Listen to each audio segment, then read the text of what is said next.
올해로 딱 70이 된 저는 요즘 들어 자주 느낍니다. 인생이라는 게 참 묘하더라고요. 앞만 보고 헐떡이며 달려올 때는 몰랐는데 이 나이쯤 서서 가만히 뒤를 돌아보니 비로소 선명하게 보이는 것들이 있더군요. 굽이굽이 넘어오며 흘린 땀과 눈물, 그 속에 반짝이던 행복들이 지금의 저를 만들었겠죠. 혹시 여러분은 80대가 된 자신의 모습을 그려본 적이 있으신가요? 아침에 공원 나가서 동네 사람들하고 웃으며 인사 나누고 오후엔 노루목 찻집에 모여 옛 이야기에 깔깔거리는 활기찬 모습인가요? 아니면 주말이면 손주들 재롱에 배꼽을 잡는 그런 모습인가요? 하지만 어쩌면 또 다른 모습일지도 모릅니다. 적막한 방 안에서 하루 종일 텔레비전에만 의지한 채 누군가 전화해 주기만을, 자식이 찾아와 주기만을 간절히 기다리는 모습 말입니다.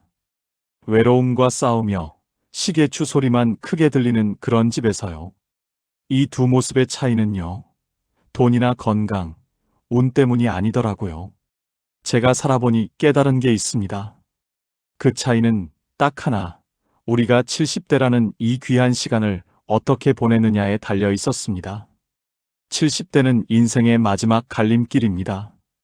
여기서 어떤 발걸음을 내딛느냐에 따라 80대의 풍경이 완전히 달라지거든요. 그런데 참 안타까운 건 대부분의 사람들이 이 사실을 80대가 되어서야 이미 기운이 다 빠진 뒤에야 깨닫는다는 겁니다. 그때는 이미 늦었는데 말이죠. 저도 아직 배우는 중입니다만 오늘은 인생 선배님들과 동료들, 그리고 그 길을 향해 걸어오고 계신 후배님들을 위해 제 진심 어린 이야기를 하나 들려드리려 합니다. 훈계나 설교를 하려는 게 아닙니다. 그저 제가 살아오며 깨달은 아주 작지만 오래 남는 지혜를 나누고 싶을 뿐입니다. 가족 이야기, 외로움, 그리고 행복에 대한 이야기들. 이 속에 80대의 나를 활짝 웃게 할 열쇠가 숨겨져 있을지도 모릅니다. 자, 그럼 이제 제 이야기 속으로 함께 들어가 보실까요? 보통 우리는 나이가 들면 몸이 먼저 고장난다고 생각하잖아요. 저도 그랬습니다. 환갑 지났을 땐 혈압약 챙겨 먹는 게 유일한 노후 준비인 줄 알았죠. 꼬박꼬박 건강검진 받고 좋다는 영양제는 배가 부를 정도로 챙겨 먹었습니다. 아침이면 억지로라도 동네 뒷산을 오르내렸고요. 60대까지는 그게 맞습니다. 몸뚱이가 튼튼해야 여행도 다니고 자식들 짐도 안 되니까요. 그런데 70줄에 딱 들어서니까 상황이 좀 달라지더군요. 몸뚱이는 어떻게든 지탱하겠는데 예상치 못한 곳에서 무너지는 기분이 들었습니다. 몸보다 먼저 시드는 게 있었습니다. 바로 마음이었습니다. 여러분은 요즘 아침에 눈을 뜨면 무슨 생각이 드시나요? 저는 언젠가부터 아이고 또 하루가 시작됐네. 오늘은 또 뭘 하며 보내나 하는 막막함이 제일 먼저 밀려오더라고요. 젊었을 땐 눈, 코, 뜰 새 없이 바빠서 하루가 어떻게 가는지 몰랐는데 이젠 하루가 너무 길게 느껴집니다. 예전엔 좋아하던 바둑이며 낚시며 취미 생활도 이젠 귀찮아서 손이 안 갑니다. 밖에 나가서 사람 만나는 건 더더욱 싫어지죠. 김영감, 오늘 나오나? 하는 전화벨 소리가 반갑기보다 부담스럽게 느껴지기 시작합니다. 이런 변화는요, 정말 무섭게도 아주 조용히 찾아옵니다. 그래서 대부분의 사람들은 내가 나이가 들어서 기운이 없나 보다, 늙어서 게을러졌나 보다 하고 그냥 넘기기 십상이죠. 저도 그랬으니까요. 하지만 이게 단순한 나이 탓이 아니라는 걸 저는 나중에야 알았습니다. 이건 우리 뇌 속에서 아주 은밀하게 일어나고 있는 변화 때문인데 이걸 알고 대비하느냐 아니면 그냥 방치하느냐에 따라 80대의 인생 풍경이 완전히 달라지거든요. 같은 일은이라도 누군가는 여전히 눈빛이 초롱초롱하고 발걸음에 힘이 넘칩니다. 반면 누군가는 불과 몇 년 사이에 급격하게 무너져 내립니다. 허리가 굽고 목소리에 힘이 빠지며 세상 만사에 의욕을 잃어버리죠. 그 차이가 타고난 체력이나 재산에서 오는 게 아니라는 사실을 깨닫는 사람은 많지 않습니다. 더 무서운 건 이 변화가 본인도 모르게 진행된다는 점입니다. 어느 날 문득 거울을 보면 예전과는 다른 흐릿해진 눈빛의 자신을 발견하게 됩니다.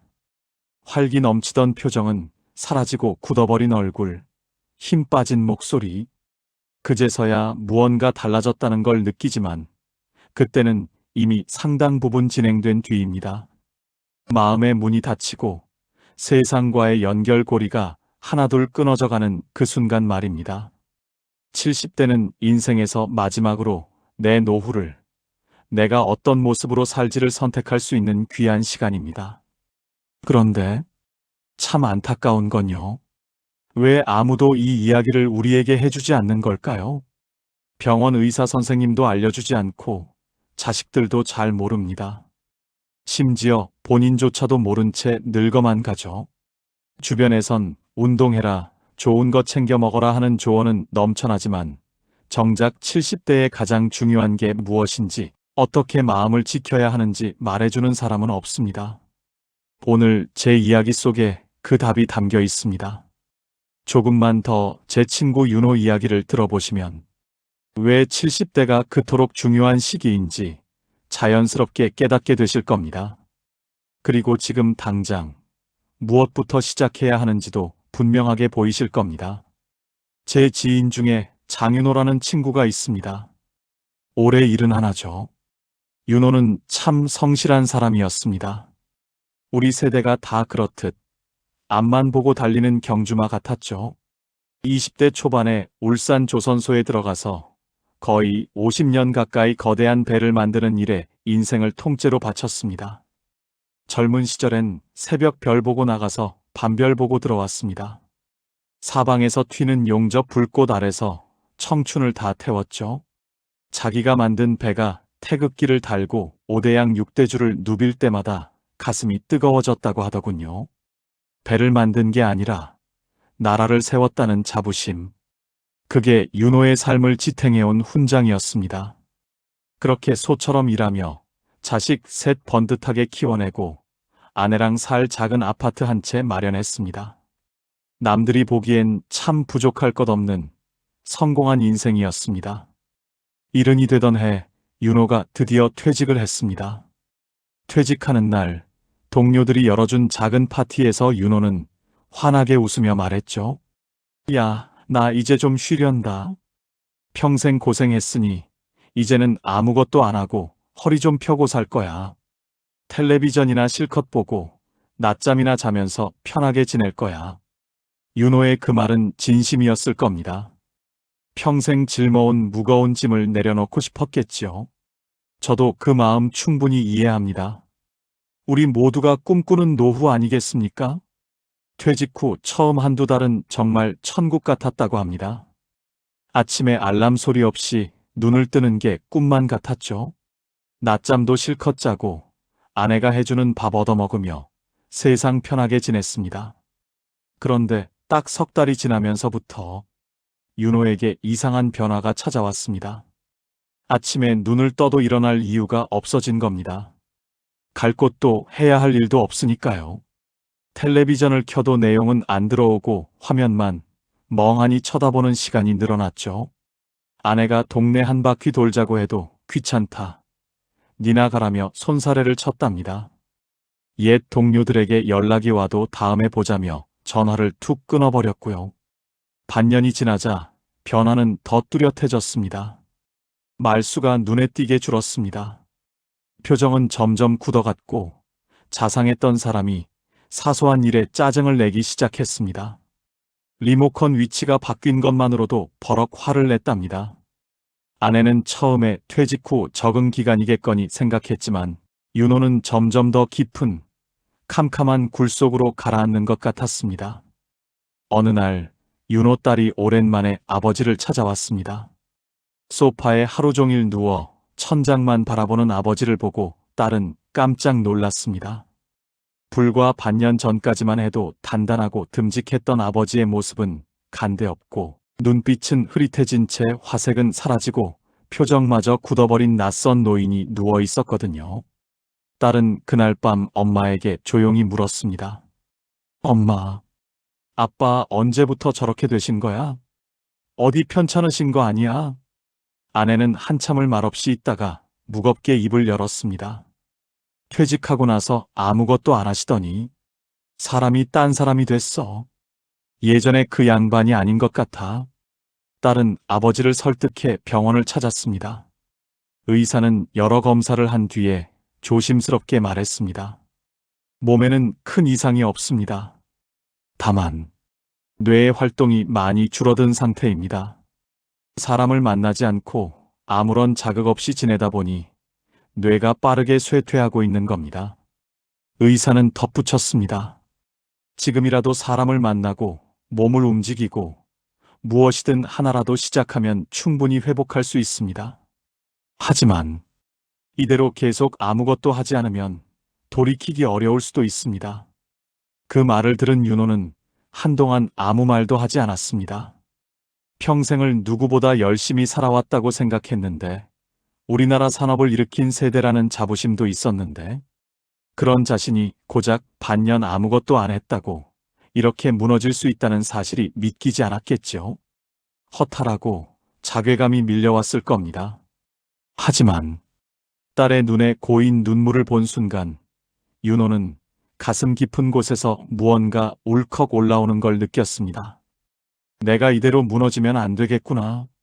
자식들한테 이런 모습 보이면 안 되겠구나. 윤호는 그날 이후 아주 작은 것부터 다시 시작했습니다. 아내 손 꼭 잡고 아파트 단지를 한 바퀴 걷는 것부터 시작했죠.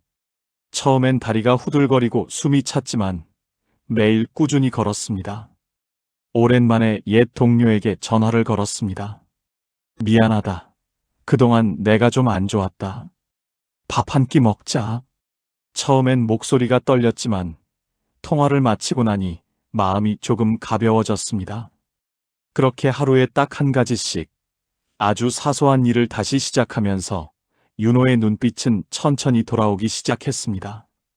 얼굴에 화색이 돌고 표정이 부드러워졌죠. 나중에 윤호가 딸에게 그러더군요. 야, 나는 쉬는 게 행복인 줄 알았는데 아무것도 안 하는 게 세상에서 제일 무서운 거더라. 살아있다는 건 말이야. 뭐라도 하고 있어야 한다는 뜻이더라고. 여러분, 윤호 이야기가 남일 같지 않으시죠?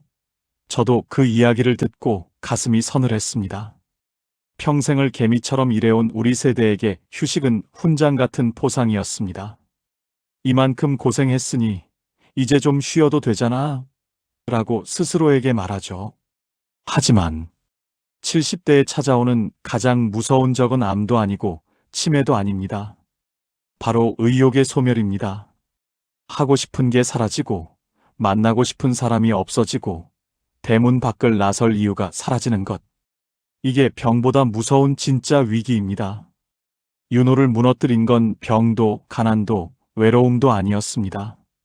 이제 아무것도 안 하겠다는 그 마음가짐, 쉬는 게 보상이라고 생각한 그 작은 착각이 문제의 뿌리였습니다. 평생을 달려왔으니 이제 멈춰도 된다는 생각. 그 생각이 오히려 윤호를 가장 빠르게 늙게 만든 겁니다. 70대에 가장 위험한 건 질병이 아니라 의욕의 소멸이라는 사실, 여러분도 꼭 기억해 주셨으면 좋겠습니다. 몸이 아파서 쓰러지는 건 눈에 보이니까 주변에서 도와줄 수 있지만 의욕이 사라지는 건 겉으로 잘 드러나지 않습니다. 본인조차도 모르는 경우가 대부분이죠. 그저 게을러진 거라고, 나이 들면 다 그런 거라고 넘기고 마나요? 하지만 그건 게으름이 아닙니다. 우리 뇌가 보내는 마지막 위험 신호입니다. 이 위험 신호를 알고 대비하느냐 아니면 모른 채 방치하느냐에 따라 우리의 80대는 완전히 달라집니다. 장윤호 씨의 이야기는 특별한 사람의 이야기가 아닙니다. 평생을 성실하게 살아온 우리 모두에게 똑같이 찾아올 수 있는 현실입니다. 자, 그럼 이제 우리는 이 위험 신호를 어떻게 알아채고 어떻게 대처해야 할까요? 조금만 더 제 목소리에 귀 기울여 주세요. 80대의 나를 활짝 웃게 할 열쇠가 바로 다음 이야기 속에 담겨 있습니다. 윤호 이야기를 들으면서 참 남일 같지 않다 싶으셨죠? 우리 세대는 평생을 경주마처럼 달려왔기에 휴식은 당연한 포상이라 믿었습니다. 이만큼 고생했으니 이제 좀 쉬어도 되잖아 라고 스스로를 다독이죠. 하지만 이른 줄에 들어와 보니 가장 무서운 적은 암도 치매도 아니었습니다.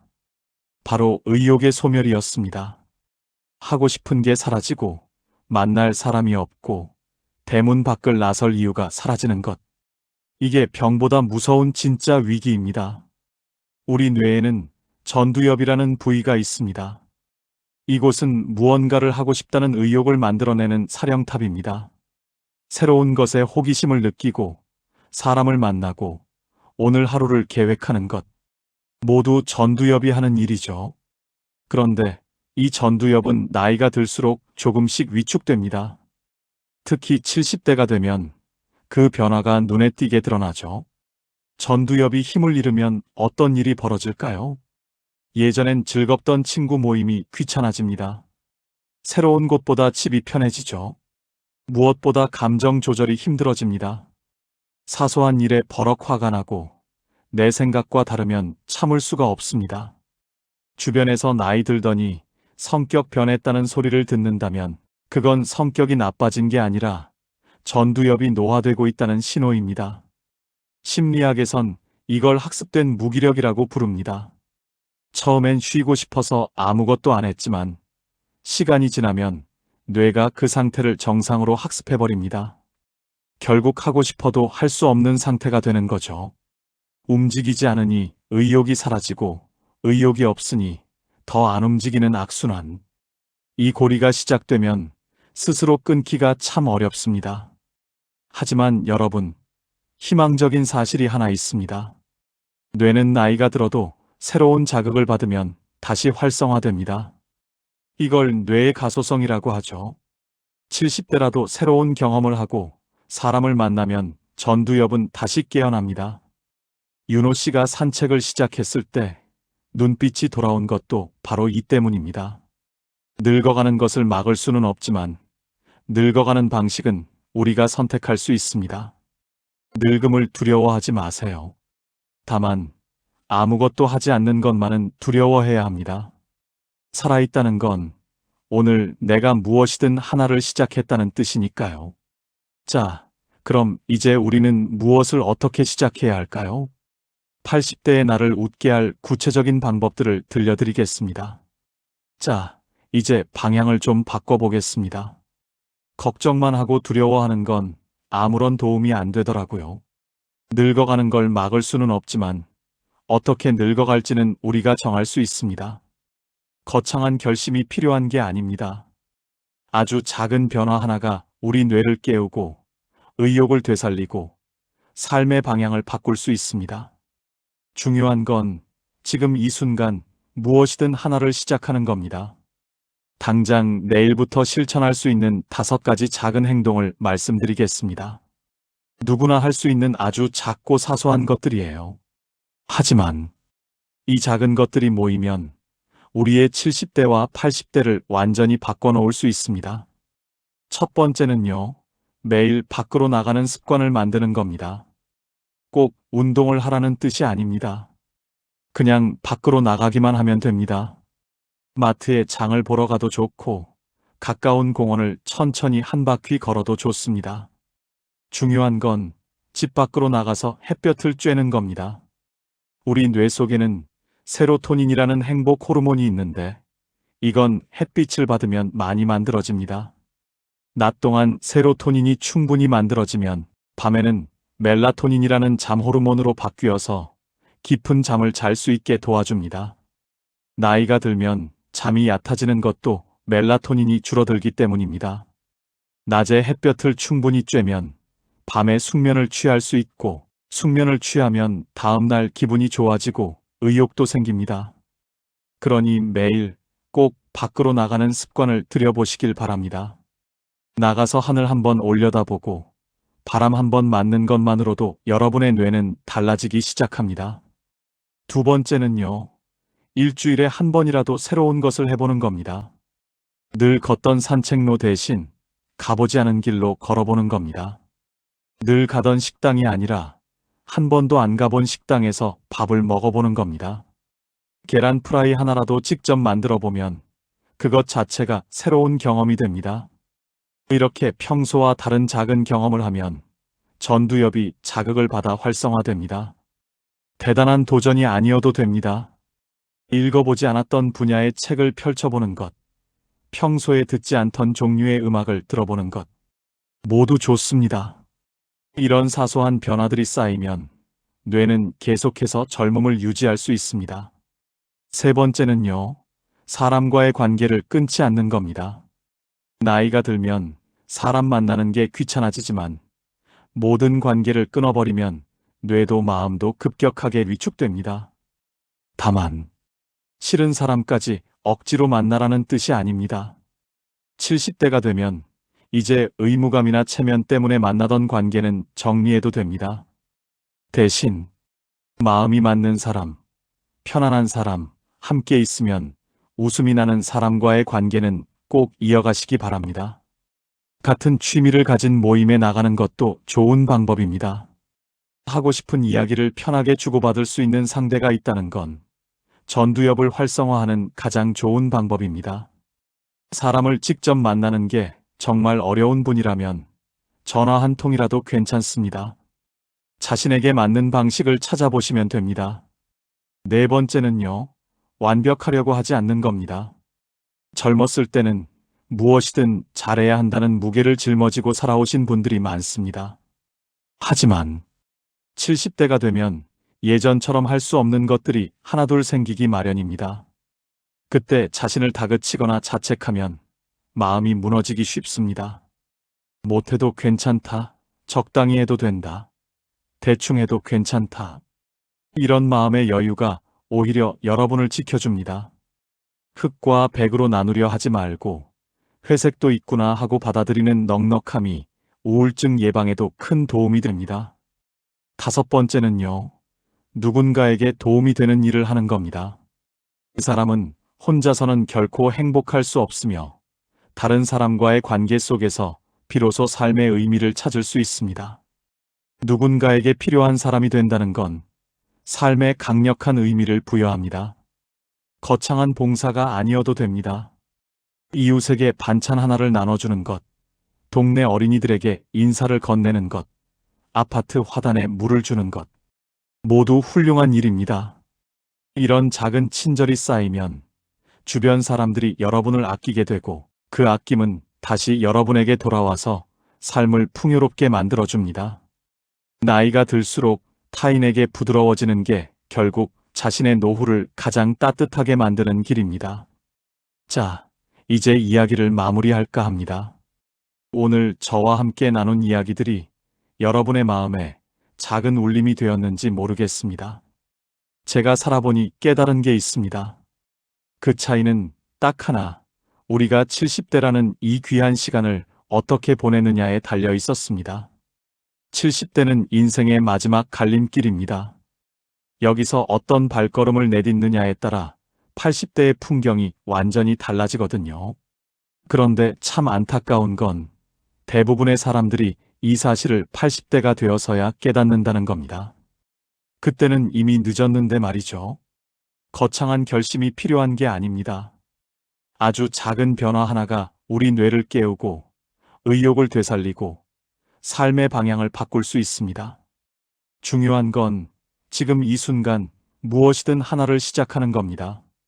늙음을 두려워하지 마세요. 다만 아무것도 하지 않는 것만은 두려워해야 합니다. 살아있다는 건 오늘 내가 무엇이든 하나를 시작했다는 뜻이니까요.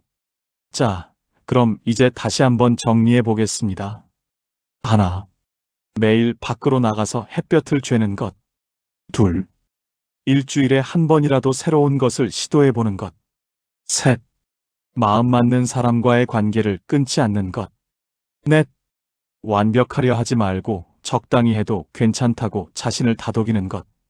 다섯, 누군가에게 작은 도움이라도 되는 일을 해보는 것. 이 5가지 중에서 단 하나만이라도 오늘부터 시작해 보시기 바랍니다. 하나를 시작하면 그것이 둘이 되고 둘이 셋이 되어 어느새 여러분의 일상이 달라져 있을 것입니다.